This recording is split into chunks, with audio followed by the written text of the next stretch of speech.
Un 1er mai dans la rue pour plusieurs milliers de manifestants de la région. Les traditionnels défilés étaient autorisés cette année, contrairement à l'an dernier. Illustration de cette journée internationale des travailleurs à Bordeaux, Limoges ou encore Châtellerault.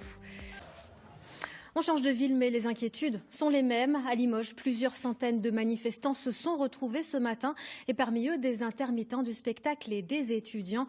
Marine Guigné avec Valérie Agut. Une piqûre de rappel destinée au gouvernement. Le message est clair pour la trentaine d'organisations syndicales, associations et formations politiques mobilisées ce 1er mai, avec en toile de fond les craintes liées aux conséquences sociales de la crise sanitaire. Dans les rangs des manifestants cette année, quelques étudiants. On vit très mal, on doit se priver de plusieurs choses. C'est soit la santé, soit la nourriture, soit la socialisation. Et on doit en choisir un, parfois deux, parfois trois, et c'est très compliqué. Et du coup, on aimerait avoir des droits pour pouvoir survivre. Des revendications qui rejoignent celles de la coordination des intermittents et des précaires qui, en préambule de la manifestation, proposaient un spectacle pour dénoncer la précarité et la réforme de l'assurance chômage. Nous avons 20 ans, nous sommes vos suicidés, nous avons 20 ans et nous ne laisserons personne dire que c'est le plus bel âge de la vie.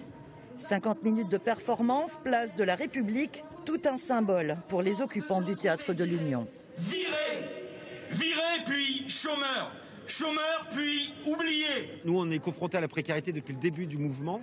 C'est-à-dire qu'on a les précarités dans les services publics, les précarités des livreurs, des Deliveroo, précarité des étudiants, et qu'il y a un moyen, en fait, il y a un bouclier contre cette précarité qui existe, s'appelle la sécurité sociale. En tout cas, un modèle social qui permet aux gens de ne pas basculer dans cette précarité. Ambroise Croizat disait de trouver un système pour enlever la peur du lendemain. Un 1er mai qui a réuni environ 1500 personnes à Limoges.